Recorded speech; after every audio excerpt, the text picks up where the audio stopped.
6:57 de la mañana, hoy estoy yo acompañándolos aquí en la mesa ancha con nuestros analistas. Hoy, Julio, buenos días. Hola, como Isa, siempre, a la hoy, mesa. gracias, dándomela a usted, por supuesto. Nos falta Juana, pero hoy tenemos invitado a Felipe Jimeno, politólogo y analista político. Gracias por madrugar y venir. Hola Lisa, Julio y a todos los televidentes, muchas gracias por la invitación. Bueno, sin la L. Isa. Bueno, hoy por supuesto nos convoca el tema de la reforma laboral, pero no solamente de esa ponencia que se radicó ayer de la Comisión Cuarta del Senado, sino lo que por semanas hemos venido discutiendo. Se ha convocado para mañana y para pasado mañana paro nacional, y a punta de estos discursos que escucha uno se pregunta si esto realmente se está haciendo por el bien de la gente o hace parte de ese juego de campaña que ya estaría comenzando el gobierno nacional, porque ya radicó nuevamente su consulta, la ponencia de la senadora Bella y aún así continúa adelante con todo. Felipe. Acá hay que hacer una lectura amplia porque esto ya es un tema político de trasfondo. Sabemos que la plenaria del Senado revive la reforma laboral que se hundió y vemos una jugada inteligente del gobierno nacional con revivir, llamémoslo así, la ponencia alternativa de la senadora Aida Abella. Esto genera una sinergia de contradicciones del gobierno nacional con el Congreso. ¿Por qué?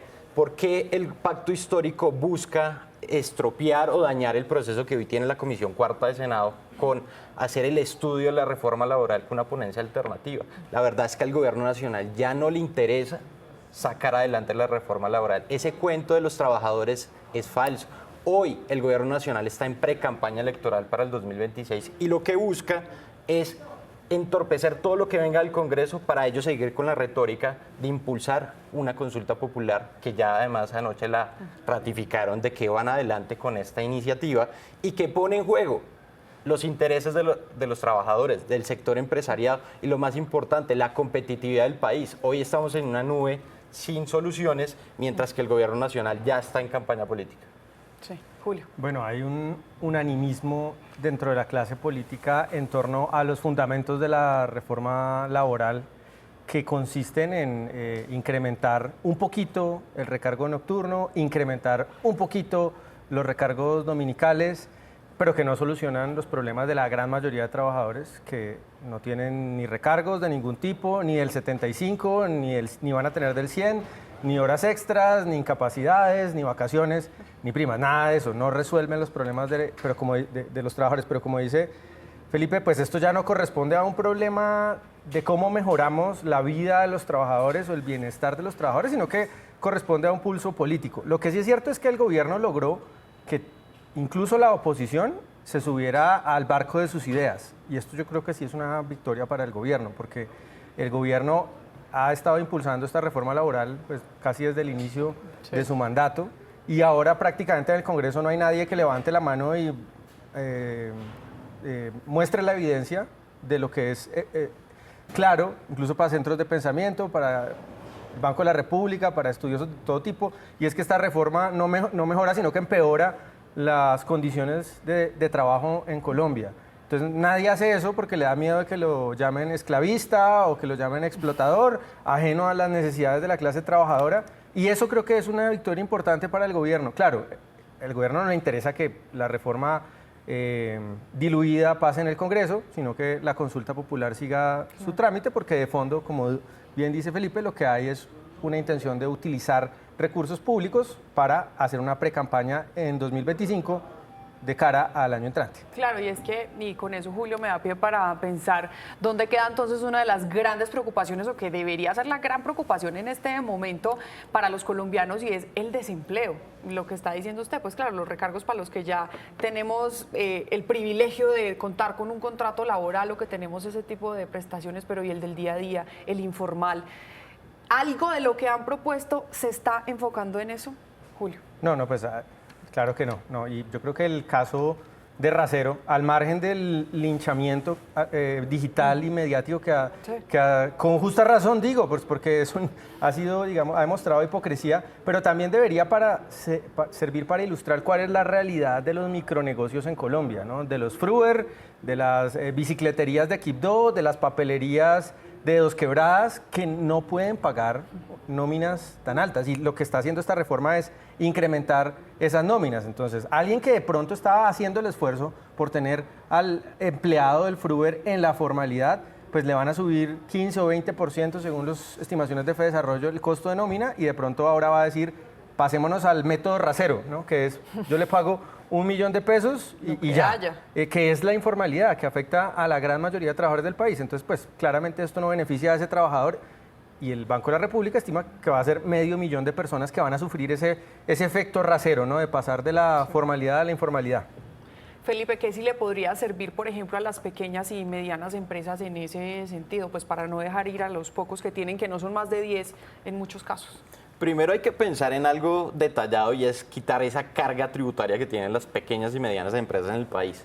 Pero no hay que olvidar que hoy el 56% de la población vive en la informalidad y hay un 80% de esta que está en las regiones.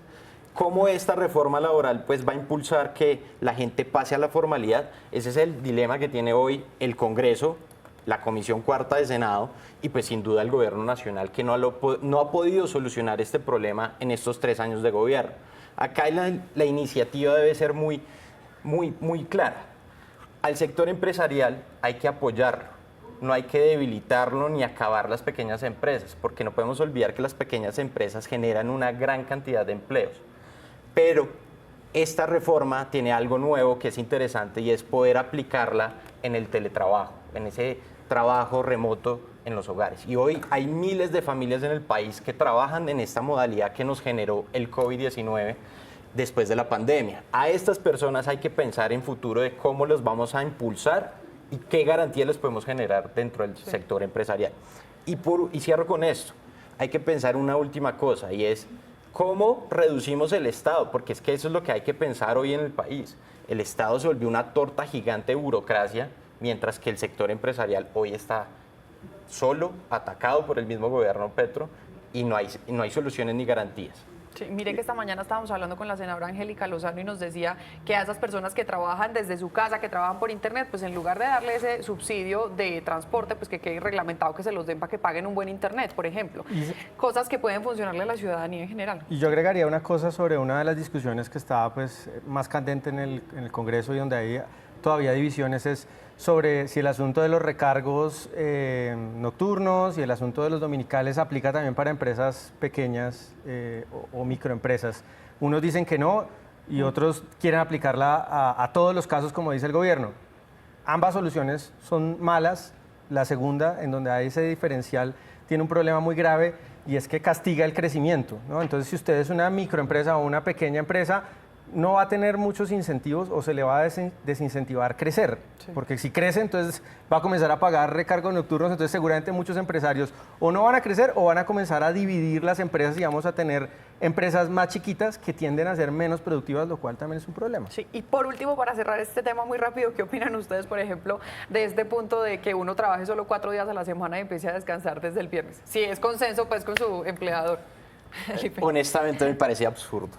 Y lo digo de manera muy respetuosa porque es que usted ese consenso lo puede hacer con su jefe sin tener que esto aplicarlo dentro de una reforma laboral. Le voy a dar un ejemplo muy sencillo. Imagínese usted en una empresa de salud, un centro de salud. Usted tiene 7 empleados y estos 7 empleados le dice, oiga jefe, yo voy a trabajar más horas para que usted me dé 3 días de descanso. Pues usted diría fácilmente no, porque es que yo necesito compensar el trabajo de la semana por la gente que llega al centro de salud. Es ilógico impulsar esta medida porque esto ni siquiera tiene que ser dentro de una reforma. Usted lo puede hacer directamente con su jefe en un consenso sencillo, fácil, sin ninguna ley, sin ningún articulado dentro de una reforma. Sí, yo estoy de acuerdo con la libertad de que empleados y empleadores establezcan los horarios de trabajo. Sin embargo, pues hay que decir que esto no se aplica a la gran mayoría de puestos de trabajo. No. Hay gente que dice, ojalá trabajáramos 3 días a la semana y 4 días de descanso, pero pues el cajero de un supermercado tiene que estar atendiendo en un horario fijo y pues no existe, digamos, es difícil plantear este tipo de esquemas en la mayoría de trabajos. Y aquí, ¿qué tal que no diéramos noticias? Bueno, exacto. Pasemos a nuestro siguiente tema. No queremos dejar pasar esto y es que ya cumplen 3 semanas cerca de 500 indígenas nuevamente asentados en el Parque Nacional. Casi la mitad de ellos son niños quienes hoy no tienen seguridad alimentaria, sus derechos fundamentales no están protegidos en este momento y hemos escuchado denuncias de algunos de los funcionarios de la alcaldía hasta que los extorsionan, hasta que dicen están instrumentalizando a los niños en contra de nosotros. Felipe. Mire, el tema de los Embera es doloroso porque uno ve cómo hay hoy 200 niños en el Parque Nacional que están siendo instrumentalizados por unos indígenas que están exigiendo unas garantías a la alcaldía local que realmente deberían ser del gobierno nacional, quien debería estar dando la cara, uno, por Bogotá y dos, por esta comunidad de indígenas. Pero acá el problema va más allá de quién tiene la razón. Acá hay que pensar es en la autoridad de Bogotá y el alcalde es la máxima autoridad de la ciudad.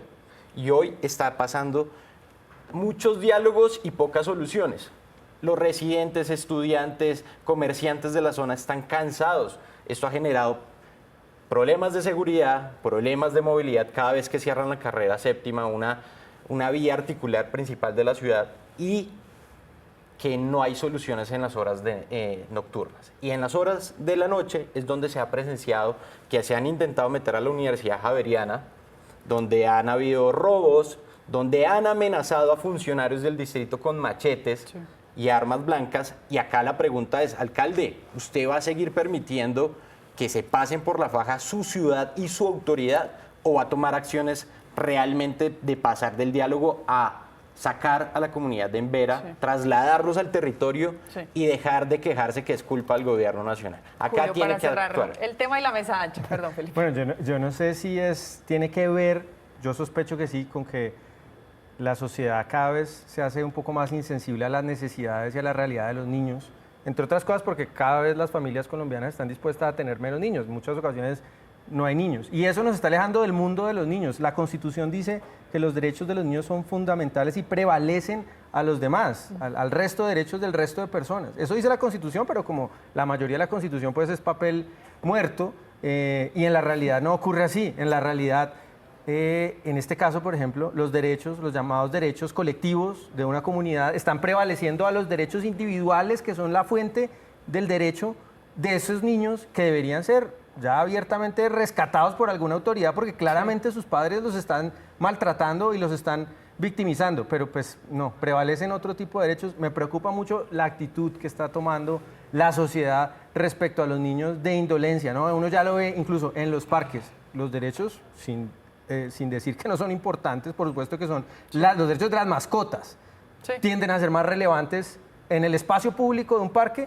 que los derechos de los niños, y eso me parece intolerable. Yo creo que amerita una reflexión, no de las autoridades, de todos los ciudadanos. De todos, es verdad, porque están en condiciones inhumanas, durmiendo en esta fría Bogotá, en campamentos improvisados, sin comer bien, 200 de ellos. Bueno, pues a Felipe Jimeno, gracias por acompañarnos por primera vez en la mesa ancha, aquí lo esperamos de vuelta. No, muchas gracias a ustedes, a los televidentes, gracias por esta invitación. Julio, muchas gracias como Isa. siempre.